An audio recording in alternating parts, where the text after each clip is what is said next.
Hello viewers, আসসালামু আলাইকুম। আমার কুকিং চ্যানেলে স্বাগতম সবাইকে। তো ভিউয়ার্স, আজ আমি আপনাদের সাথে শেয়ার করব হচ্ছে সুজি আর গাজরের মিশ্রণে খুবই মজাদার একটা লাড্ডু। এই লাড্ডুটা খুব সহজে তৈরি করে নিতে পারবেন, আর যে কোনো অনুষ্ঠানে এই লাড্ডুটা বানিয়ে সার্ভ করলে যাকে দিবেন সেই কিন্তু খেয়ে খুবই খুশি হবে আর খুবই প্রশংসা করবে। তো ভিউয়ার্স, চলুন দেখে নেওয়া যাক কিভাবে আমরা সুজি আর গাজরের মিশ্রণে খুব সহজে গাজরের লাড্ডু বা মিষ্টিটা তৈরি করব। গাজরের লাড্ডু মিষ্টি তৈরি করার জন্য আমি প্রথমে নিয়ে নিয়েছি 1 কেজি পরিমাণ গাজর। গাজরগুলোকে আমি ভালো করে ধুয়ে নিয়ে গাজরের খোসাগুলোকে ছাড়িয়ে নিয়েছি অফ ক্যামেরাতে। এরপর আমি গাজরগুলোকে স্লাইস করে কেটে নেব। তো ভিউয়ার্স, দেখতে পাচ্ছেন আমি গাজরগুলোকে স্লাইস করে কেটে নিয়েছি। এরপর আমি এটাকে একপাশে রেখে চলে যাব চুলায়। চুলায় আমি গাজরগুলোকে হাফ সেদ্ধ করে নেব, সেজন্য আমি চুলায় আগে থেকে পানিগুলোকে ফুটিয়ে নিয়েছি। এরপর আমি গাজরগুলোকে ফুটন্ত পানিতে দিয়ে কিছুক্ষণ নেড়ে চেড়ে হাফ সেদ্ধ হয়ে কালারটা চেঞ্জ হয়ে আসলে গাজরটাকে একটা স্ট্রেনারের সাহায্যে চুলা থেকে উঠিয়ে নেব। তো ভিউয়ার্স, দেখতে পাচ্ছেন গাজরটা আমার সেদ্ধ হয়ে গেছে আর কালারটাও চেঞ্জ হয়ে গেছে। এরপর আমি গাজরটাকে স্ট্রেনারের সাহায্যে উঠিয়ে নিয়ে ঠান্ডা পানিতে ভিজিয়ে রাখবো, যাতে গাজরের কালারটা নষ্ট না হয়, একদম লালচে টাইপ থাকে। এরপর আমি গাজরটাকে ঠান্ডা করে নিয়ে একটা ইলেকট্রিক চপারের সাহায্যে গাজরগুলোকে দানা দানা করে চপ করে নেব। এভাবে দানা দানা করে গাজরটা চপ করে নিলে গাজরের লাড্ডু বা মিষ্টিটা মুখে এর দানা দানা একটা ভাব আসলে খেতে কিন্তু খুবই মজা লাগে। তো ভিউয়ার্স, দেখতে পাচ্ছেন কথা বলতে বলতে আমি গাজরগুলোকে চপ করে নিয়েছি।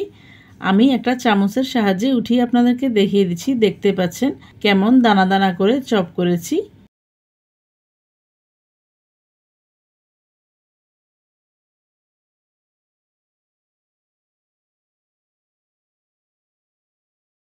এরপর আমি গাজরের লাড্ডু বা মিষ্টিটা তৈরি করার জন্য এখানে নিয়ে নিয়েছি 3 রকমের বাদাম, কাঠবাদাম, কাজু বাদাম আর পেস্তা বাদাম।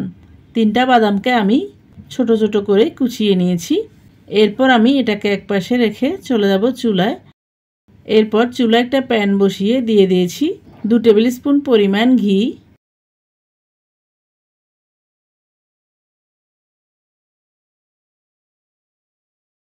এরপর ঘিটা ভালো করে গরম হয়ে গেলে আমি কাঠবাদাম আর কাজু বাদামটাকে একটু মুচমুচে করে আর লালচে ট্যাপ করে ভেজে নেব।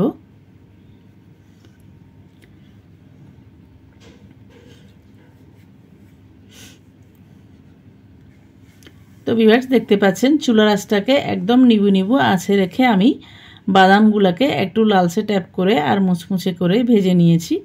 এরপর আমি বাদামটাকে উঠিয়ে একটা প্লেটে নিয়ে নিয়েছি। এরপর সেই একই প্যানে দিয়ে দেব 1 কাপ পরিমাণ সুজি। সুজিটা দিয়ে আমি ঘিয়ের উপরে সুজিটাকে একটু লালচে ট্যাপ করে ভেজে নেব।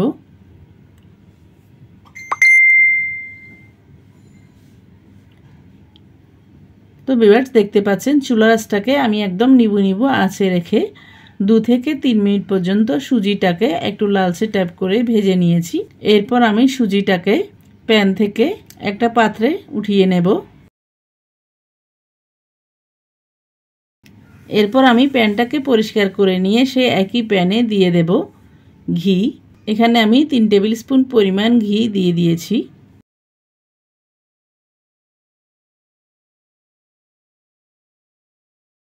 এরপর ঘিটা ভালো করে মেল্ট হয়ে গেলে দিয়ে দেব 2 টুকরো দারুচিনি,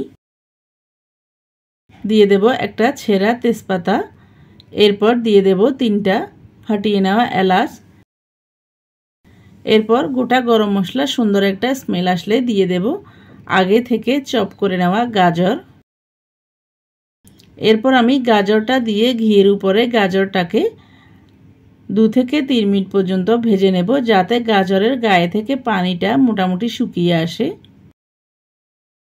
তো ভিউয়ার্স, দেখতে পাচ্ছেন আমি গাজরগুলোকে বেশ কিছুক্ষণ নেড়ে চেড়ে গাজরের গায়ে থেকে পানিটাকে শুকিয়ে নিয়েছি। এই পর্যায়ে আমি দিয়ে দেব 1 কাপ পরিমাণ ব্রাউন সুগার। এরপর দিয়ে দেব 1 কাপ পরিমাণ গুঁড়ো দুধ। এরপর আমি গুঁড়ো দুধ আর ব্রাউন সুগারটাকে কিছুক্ষণ নেড়ে চেড়ে গাজরের মিশ্রণের সাথে মিক্স করে নেব আর মিক্স করতে করতে ভেজে নেব। তো ভিউয়ার্স দেখতে পাচ্ছেন তিনটা উপকরণই আমি বেশ কিছুক্ষণ নেড়ে চেড়ে মিক্স করে নিয়েছি। এই পর্যায়ে দিয়ে দেব মিষ্টির ব্যালেন্সটাকে ঠিক রাখার জন্য 1 চিমটি পরিমাণ লবণ। এরপর আমি লবণটা দিয়ে ভালো করে মিক্স করে নিয়ে দিয়ে দেব আগে থেকে ঘিয়ে ভাজা সুজি। এরপর সুজিটা দিয়ে আমি দুধ আর চিনির শিরার মধ্যে সুজিটাকে নেড়ে চেড়ে বেশ কিছুক্ষণ রান্না করে নেব আর এর শিরাটাকে শুকিয়ে নেব।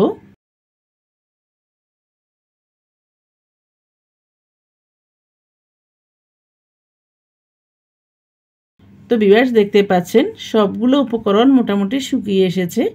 এই পর্যায়ে আমি দিয়ে দেব আরও 2 টিস্পুন পরিমাণ ঘি।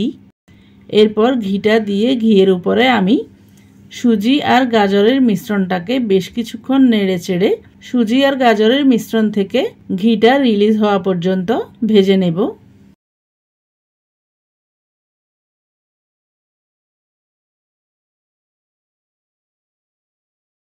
তো ভিউয়ার্স দেখতে পাচ্ছেন সুজি আর গাজরের মিশ্রণ থেকে ঘিটা বেরিয়ে এসেছে আর মিশ্রণটা একদম স্টিকি হয়ে গেছে। এ পর্যায়ে আমি দিয়ে দেব আগে থেকে ঘিয়ে ভাজা অর্ধেক পরিমাণ বাদাম। এরপর বাদামটা দিয়ে আমি আরও কিছুক্ষণ নেড়ে ছেড়ে বাদামগুলোকে মিক্স করে নেব আর মিক্স করতে করতে মিশ্রণটাকে শুকিয়ে নেব। তো ভিউয়ার্স দেখতে পাচ্ছেন গাজরের লাড্ডু মিষ্টি তৈরি করার জন্য মিশ্রণটা রেডি হয়ে গেছে। এই পর্যায়ে আমি তৈরি করে নেব মাওয়া। এখানে আমি হাফ কাপ পরিমাণ গুঁড়ো দুধ নিয়েছি। এরপর দিয়ে দিয়েছি 1 টিস্পুন পরিমাণ ঘি। এরপর দুটো উপকরণ মিক্স করে নিলেই আমাদের মাওয়াটা তৈরি হয়ে যাবে। হাতের কাছে মাওয়া না থাকলে গুঁড়ো দুধ আর ঘি দিয়েও এভাবে মাওয়াটা তৈরি করে নিতে পারেন। এরপর আমি সুজি আর গাজরের মিশ্রণটাকে মোটামুটি ঠান্ডা করে নিয়ে কুসুম গরম থাকা অবস্থায় একটা প্লেটে নিয়ে নেব। এরপর উপর থেকে দিয়ে দেব আগে থেকে তৈরি করে নেওয়া মাওয়া। এরপর উপর থেকে দিয়ে দেব বাদাম। এরপর আমি মাওয়া আর বাদামটাকে ভালো করে মিক্স করে নিয়ে অল্প অল্প করে মিশ্রণটা নিয়ে একটু মিষ্টির মতো করে গোল শেপ দিয়ে গাজরের লাড্ডু বা মিষ্টিটা তৈরি করে নেব। তো ভিউয়ার্স দেখতে পাচ্ছেন একটা গাজরের লাড্ডু আমাদের তৈরি হয়ে গেছে। এরপর আমি আরও একটা গাজরের লাড্ডু আপনাদেরকে তৈরি করে দেখিয়ে দিচ্ছি। দেখতে পাচ্ছেন অল্প একটু মিশ্রণ নিয়ে হাতের উপরে গোল করে 2 হাত দিয়ে ঘুরিয়ে ঘুরিয়ে মিষ্টিটাকে খুব সহজে তৈরি করে নেওয়া যায়। এরপর এই একই নিয়মে আমি বাকি লাড্ডু মিষ্টিগুলোকেও তৈরি করে নিয়েছি। এরপর আমি সবগুলো মিষ্টি একটা প্লেটে নিয়ে নিয়েছি। এরপর উপর থেকে দিয়ে দেব একটা একটা করে পেস্তা বাদাম কুচি আর দিয়ে দেব অল্প পরিমাণে মাওয়া দেখতে সুন্দর লাগার জন্য। তো ভিউয়ার্স দেখলেন তো কত সহজে আমাদের সুজি আর গাজরের লাড্ডু মিষ্টিটা তৈরি হয়ে গেল। তো ভিউয়ার্স আপনাদের সবার কাছে অনুরোধ থাকবে আমার আজকের এই লাড্ডু বা মিষ্টিটি যদি ভালো লাগে তাহলে বাসায় একবার হলেও ট্রাই করে দেখবেন। আর রেসিপিটি ট্রাই করলে কেমন হয়েছে কমেন্ট করে জানাবেন। আর কোনো নতুন রেসিপি পেতে চাইলে আমার চ্যানেলে কমেন্ট বক্সে কমেন্ট করে জানাবেন। আমি আপনাদের সাথে অবশ্যই শেয়ার করার চেষ্টা করব। তো ভিউয়ার্স আবারও আমার রেসিপিটি ট্রাই করার অনুরোধ জানিয়ে আমার চ্যানেলকে লাইক কমেন্ট শেয়ার ও সাবস্ক্রাইব করার অনুরোধ জানিয়ে আজকের মতো এখানে বিদায় নিচ্ছি। Thanks for watching. আসসালামু আলাইকুম।